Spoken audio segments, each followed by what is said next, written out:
Hope you're doing well. Well, recently I was asked a question regarding peace and to explore the elements of peace. Now we know in Ephesians 2 and verse 14 that Christ is our peace. But I want you to think for a moment that most of the world, and I think we can certainly see this around us, most people consider peace to be the cessation of all of those things that frustrate me. In other words, I have all my needs met. There are those today in our society that think that once you meet all the needs of people, that they'll be at peace. Well, I would encourage you to travel. I'm amazed at those nations that have embraced such a philosophy. Typically, remember that the Russian communist nation was called the United Socialist Soviet Republic, or Soviet Socialist Republic, one or the other. Socialism is communism, folks. Let's leave that there. But if they saw or went to a nation where everything is provided, they would find out that those people do not have peace either, because we weren't created to have everything provided for us. We were created to be challenged. The very first thing that God said to Adam and Eve, one of his first commandments was, I want you to tend this garden. And by the way, the word tend means serve. I want you to serve me in such a way. We were created to serve God by doing, achieving, going. And by nature, that means that there would be somewhat of opposition. There would be something to overcome. I want you to consider that for a moment, that you and I were created. And peace is not, having all of our needs met. Peace is knowing Jesus Christ. Peace is when the eternal intervenes in the temporal.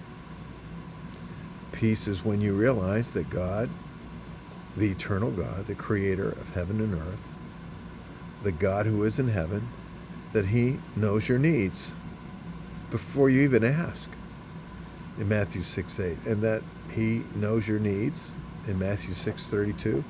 Therefore, the one who created all things, before he knows exactly what you need, so you don't have to be anxious about these temporal things, that God himself, you're his child, and God actually wants to take care of you. Peace is understanding that we're no longer, if you will, that there is nothing that this temporal world can do that'll separate us from his presence. What does it say? Romans chapter 8 and verse 32 and on, basically, that nothing can separate us from the love of God. Nothing. Height or depth or principalities, power, things present, things to come, life nor death.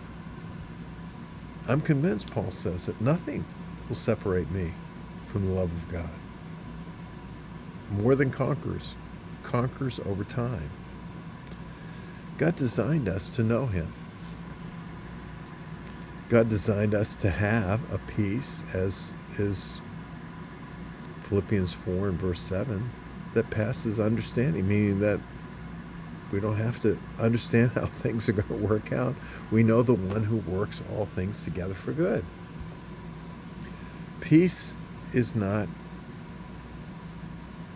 one of those things that is related to the temporal domain for the believer. It is knowing the one who is literally in control of all things, who providentially is in charge of it all. I mean, oftentimes we quote the verse, all things work together for good to them that love God and call according to his purpose.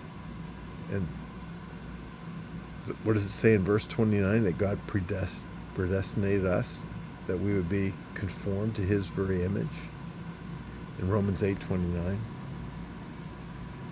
I guess we have a lot to be thankful for, and a good reason to be at peace.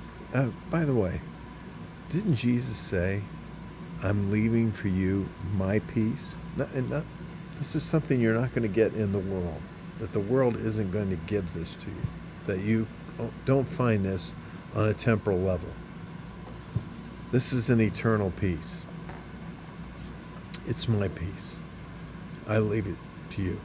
And by the way, later on in that chapter in John 14 and verse 27 through 31, I've overcome the evil one, this, the ruler of this world, the prince of this world, he's going to come. He has no part in me. In other words, the one who rules over this world, in terms of the little g God of this world, he has no place in me. My peace is greater than what he can provide.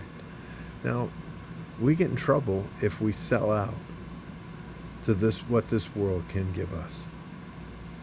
I'm not saying that we shouldn't be thankful for all the things that God has given us. I'm not saying that we shouldn't be good stewards of that which God has entrusted to us. I'm not saying that we shouldn't apply ourselves and we shouldn't think about tomorrow.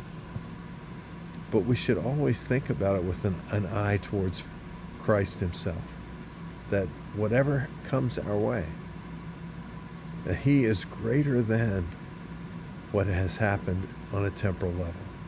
He has already established that fact. That death has no power. This world has no power over him. That he rules and reigns over it. You and I are incredibly blessed people because we are the recipients of this kind of peace. And as a result, we are a testimony to the many masses of people that base their life on what they've heard, what's going on around them, the circumstance of their life. Again, not saying we shouldn't have an opinion. I'm saying that we're not ruled by that opinion. We're ruled by Christ himself. Till next time, friends, God bless you.